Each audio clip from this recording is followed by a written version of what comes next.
Deep in the dense forests and high mountains of Kulen, which is considered the cradle of the Angkor Empire, there still lie countless unsolved mysteries. The River of 1,000 Lingas, the giant reclining Buddha, and even a forgotten city. They are all like mystical puzzle pieces of a great civilization. What actually happened? Why did that city disappear? And what message do the remaining traces want to send to future generations? Join us on a journey to explore Kulen, an ancient, mysterious, impressive, and deeply fascinating world.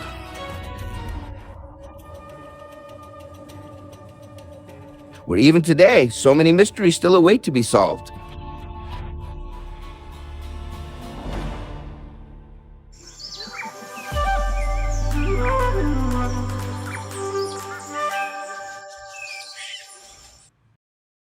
I am deeply fascinated by the temples and impressive stone carvings of the Khmer, and truly haunted by the stories of the Khmer Rouge era.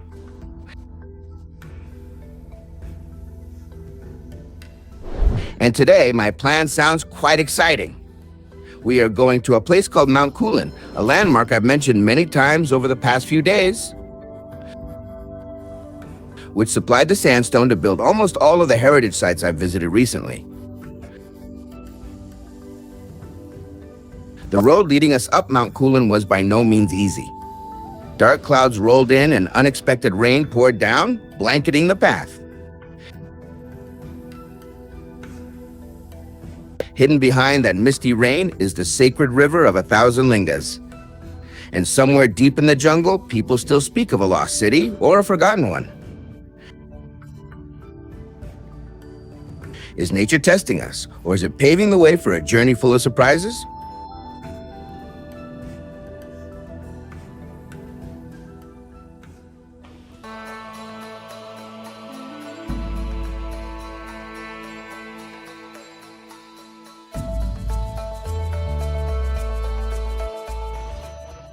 On Mount Kulen, there is a river that people have named. The 1,000 Lingas, guys. Once you get in here, you really feel like you're strolling through a national forest.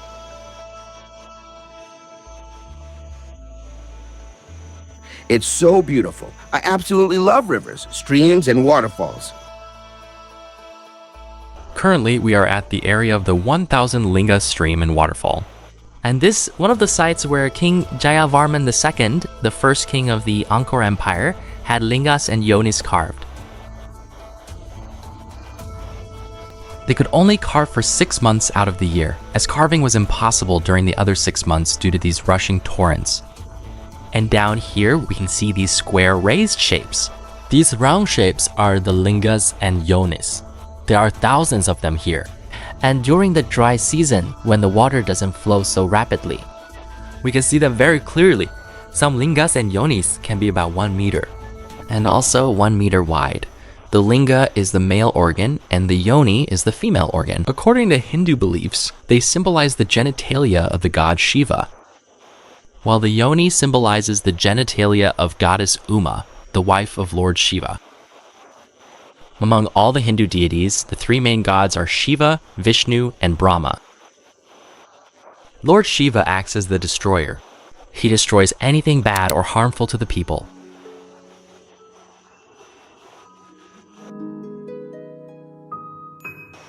Here we are walking along the river of 1,000 Lingas to search for good luck. These round shapes here are the symbols of the linga. This river of 1,000 lingas flows downstream to the local communities. Wherever this water flows, it brings fertility, good luck, and prosperity to the people. According to historical records and several carved stone inscriptions, during his reign over Cambodia, which began in 802 after he unified the country, he commissioned construction projects that were still unfinished 15 years later. They would halt construction wherever they had reached according to their original plan once the rainy season arrived. because Cambodia has only 2 seasons a year, 6 months of dry season and 6 months of rainy season. As early as the 9th century, under the reign of King Jayavarman III, the founder of the Angkor Empire. He commissioned artisans to carve thousands of Linga and Yoni symbols into the riverbed. Not as Jao claimed, the Linga is the symbol of Lord Shiva, representing creative power, while the Yoni is the symbol of Goddess Shakti, the source of fertility and Mother Earth who nurtures all things. When water flowed over these carvings, the ancients believed that sacred energy was awakened and purified to bring blessings, bringing fertility and abundance to downstream fields that could sustain the entire kingdom. And strangely, instead of building temples, the Khmer chose to carve directly into the riverbed. Because here, water is the lifeblood, the bridge between heaven, earth, and humanity. But to carve each stone at the bottom of this flowing river or in the heart of this wild forest, the artisans had to face countless hardships, from harsh weather to carving underwater during high and low water seasons. Yet, after more than 1,000 years, those Linga and Yoni carvings remain intact, can continue to tell stories of faith, devotion, and the eternal aspiration of a civilization. People usually come to this river in the summer, hoping to be blessed with health and purity from this magical river.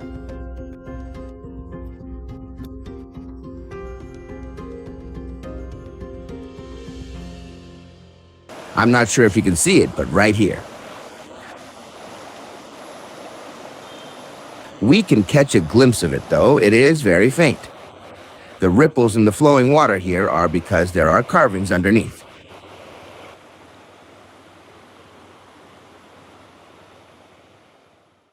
Now, we are going inside.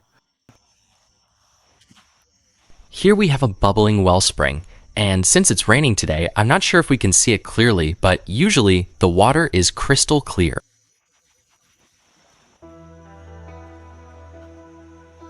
This is a very special spot which locals consider to be highly sacred.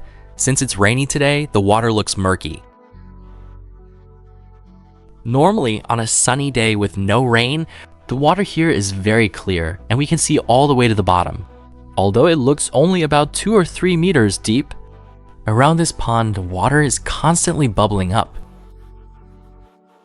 It doesn't bubble in a fixed spot, but moves around continuously like this. Today, we are at the River of 1,000 Lingas, a sacred place associated with countless thousand-year-old legends. Because I was once told that somewhere deep in these Kulen forests, an ancient Khmer city once existed. Den has stood for millennia. Yet until recently, the very first traces of that city have only gradually been revealed. Does that secret really exist? Join us and keep your eyes glued to the screen, because this journey right ahead might bring us closer to thousand-year-old secrets.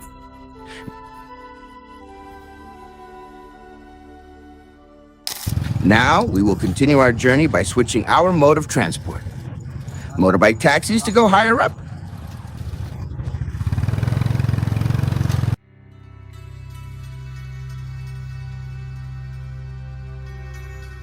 On our journey to Mount Kulen, we stopped to sightsee a famous pagoda named Prayang Thom.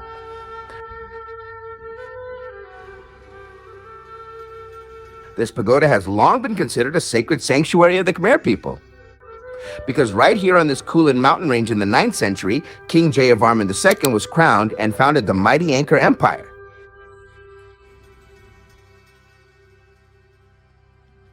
Here, there is a reclining Buddha statue with a solemn and majestic appearance. And according to legend, the statue is carved from a single solid rock on the mountain peak, symbolizing the Buddha entering nirvana. This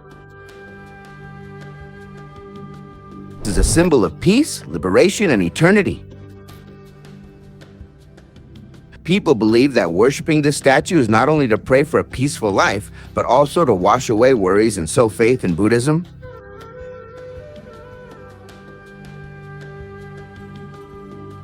My friends, this is the symbol of the Linga and Yoni. At the bottom of this river of 1,000 Lingas, these are all symbols. Since the water is very murky today, we can't see them clearly, but up here we can easily see the symbols of Linga and Yoni.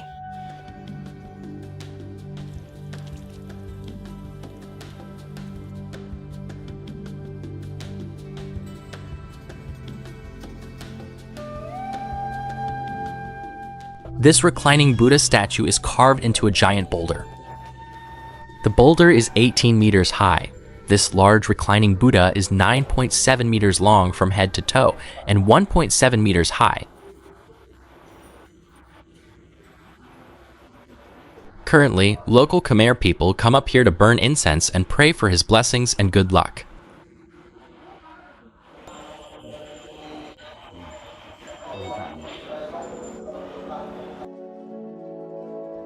As just mentioned, the statue is carved directly from a block of sandstone. This monolithic stone statue, nearly 17 meters long, depicts the Buddha entering nirvana, symbolizing peace and liberation.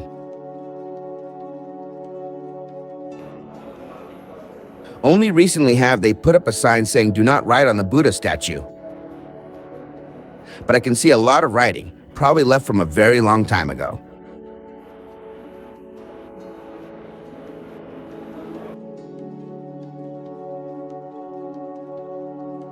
For over 4 centuries, this statue has remained a sacred pilgrimage destination for the Khmer people. Every day, crowds of people travel from afar bringing offerings.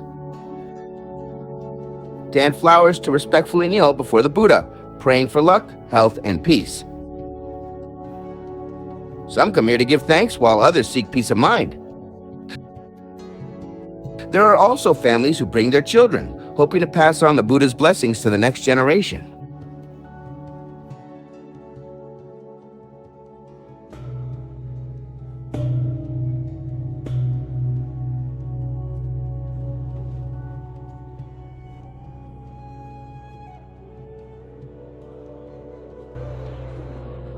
I just rang the bell 3 times to pray for good luck for everyone watching our show today.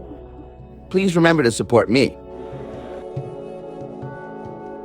Amidst the drifting incense smoke and the sound of temple bells in these mountains, Dun can easily feel not only the statue's majesty, but also the spiritual strength it has given to so many generations. Standing before the Buddha entering nirvana, one's mind quiets down, allowing a sense of peace to spread across the sacred Kulen mountains, wishing blessings upon everyone.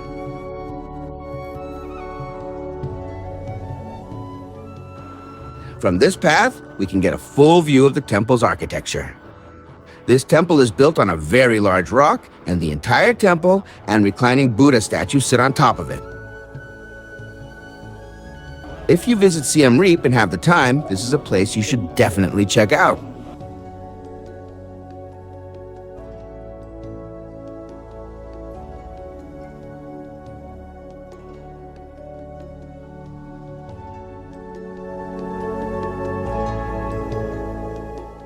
Currently, our group is heading deep into Kulen Mountain.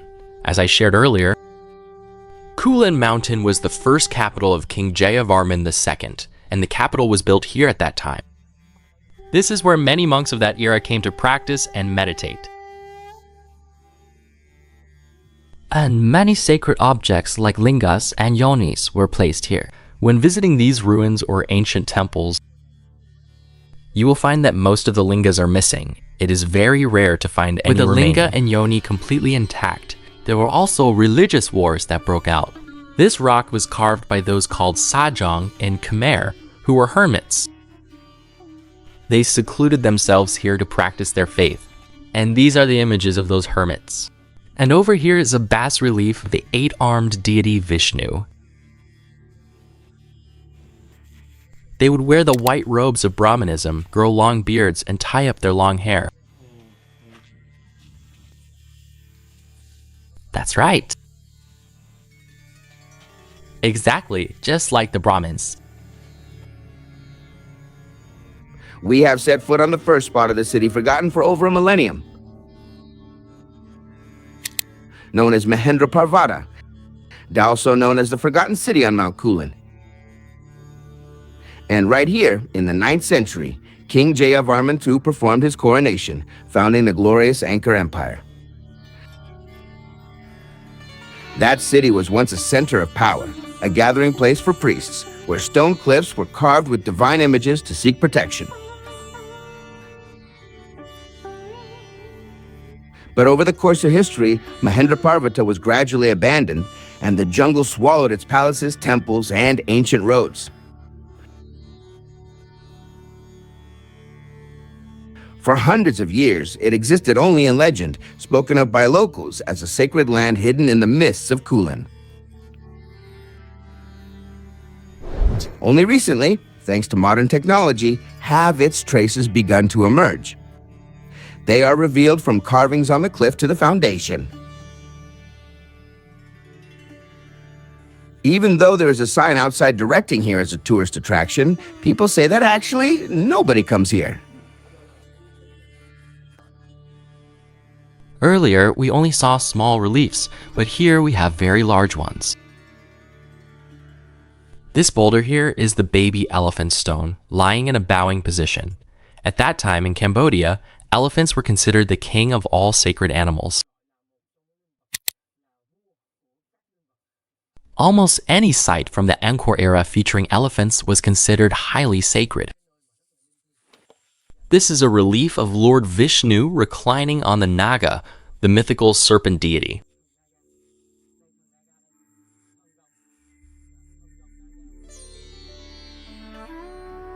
On these rocky cliffs, there are still carvings of Lord Shiva, the god of destruction and rebirth, along with his wife, goddess Parvati, the symbol of gentleness and nurturing power. There is also the depiction of Princess Uma, the daughter of Lord Shiva and Parvati, marking the connection of this divine family to this land. Looking at these stone carvings, we get the feeling that the ancients intentionally left behind these sacred marks, not just for worship, but to send a message to future generations that a prosperous city once existed here, where gods and humans coexisted.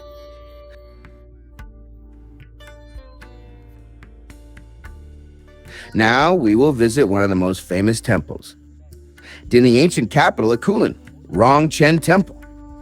And currently it is no longer intact. After more than 1,000 years, in this Kulen ancient capital, they usually only use two types of stone, including a lot of laterite up here.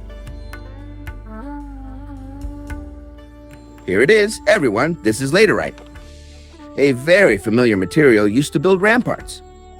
It is quite sturdy, keeping things cool in summer and warm in winter. As I mentioned, these stone slabs were simply stacked together, then flattened without any cement or binding agent. That is why over time, so much of it has collapsed, which is a great pity.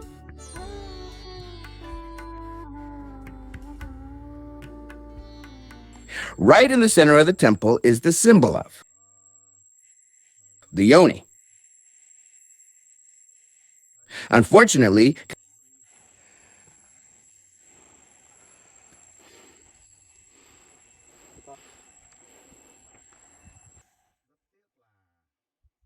as I mentioned, after visiting a few temples here, the durability of the structures built here is really not very high. That's why. They've only lasted 1,000 years, but it's amazing, guys. I never thought that one day I would be able to visit this place. Hidden in the Kulen forest, Prasat Rong Chen is not very grand, but it holds a special significance in Cambodian history. Because this is the very first mountain temple of the Angkor Empire, built in the early 9th century during the reign of King Jayavarman II. The temple was designed as a multi-tiered pyramid, mimicking Mount Meru in Hindu mythology, a sacred mountain home to the gods. And here, King Jayavarman II performed the Devaraha ritual. The god king and declared himself Chakravartin, meaning the king of the entire world. And this ceremony was considered the birth of the Angkor Empire, ushering in a powerful era that lasted for centuries. Although today only moss-covered stones and ruined steps remain, Rong Chen still stands as a witness to a turbulent era. It is not only a religious monument, but also a symbol of power, faith, and the aspirations of an entire dynasty. So, people say that this entire lost city complex stretches for many kilometers. As you can see, I've traveled quite a bit by motorbike. Across Phnom Kulen, and every few kilometers, there's another ruin.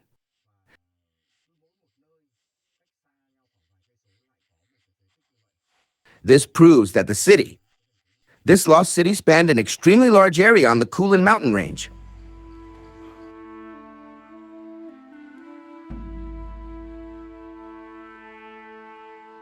We continue our journey, hoping that we will still find the lost city in the sunset, everyone.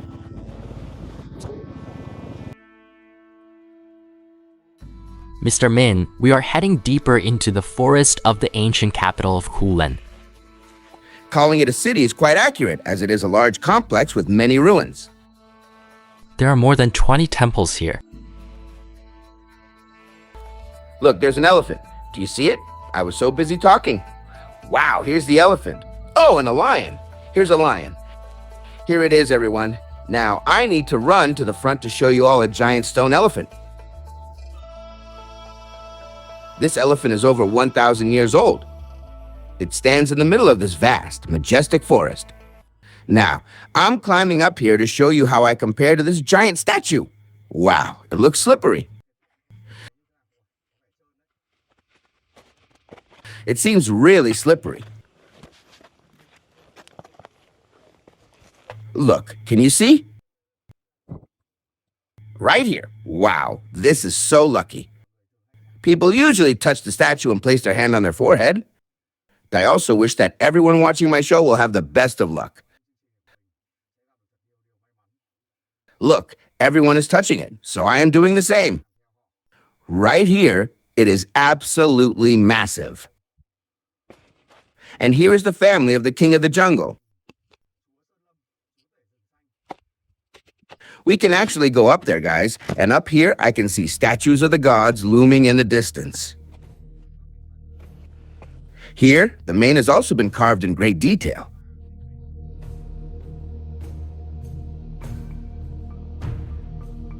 No one knows exactly how much time ancient hands spent carving these massive stone blocks and elephants, lions, the sacred bull Nandin, and the gods. We only know they have been here for thousands of years, weathering the forest, wind, and rain over time. In Hinduism, the elephant symbolizes strength and protection. The lion is a symbol of power, majesty, and temple guardianship. And Nandin, the sacred bull, mount of Lord Shiva, represents loyalty and the bond between humans and the divine. These motifs are not merely decorative, but also a way for the ancients to convey their faith, turning this entire mountain into a living sanctuary where even the stones can speak. And today, standing before these moss-covered stone blocks, I feel as if I'm lost in a natural museum. In the heart of the dense jungle, where every single carving is a sacred testament, recalling the prosperous Angkor Empire and the human yearning to connect with the divine to immortalize their existence.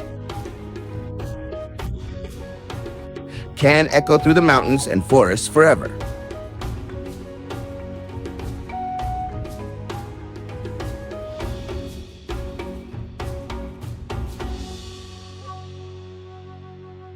My friends, we have just traveled another few dozen kilometers. Here is the next historical site I want to show you, a lost ancient city. We are now deep in the forest of the ancient capital of Kulen. At this location, we can see some remaining stone traces. According to archaeologists in 2017 and 2018, they came here to excavate and search for archaeological remains underneath. After about 3 years, they finally discovered and identified this as the royal palace of the Angkor period. This was also the palace of King Jayavarman II, and he established his palace at this location. And looking over here, this is the area with the most rock formations, as we can see. These are the ruins that still remain.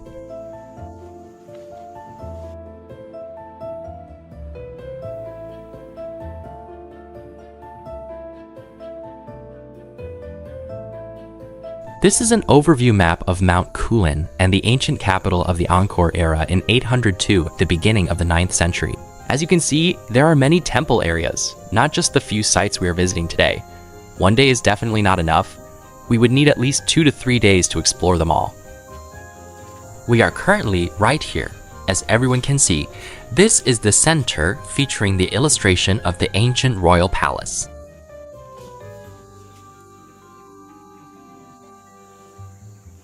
I must say the four of us have experienced a day full of rain, sun, joy, and even hard work, right?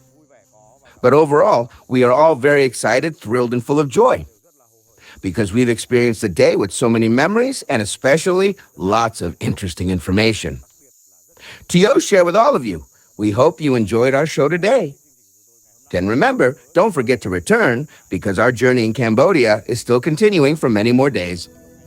And now we must say goodbye. See you again. Bye-bye.